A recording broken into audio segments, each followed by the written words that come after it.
I'm Mark. I'm Phil. And I'm Paul. And we're the Pitfire Boys. And when we're not at Bunnings, we're in a haze of blue smoke cooking up a storm. And we're going to show you everything you need to start smoking. Hi, I'm Paul. I'm a big fan of smoking. I'm going to show you how to use this bullet smoker. Dead easy. The first thing you have to do is unstack your bullet so you can get to the bottom basket.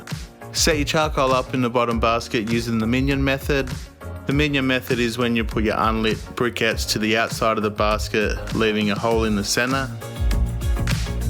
Put a half a chimney of lit briquettes into the centre. The heat will spread out, giving you perfect heat retention. The first stack is perfect for reverse sear or grilling and basket cooking, so large volume cooking.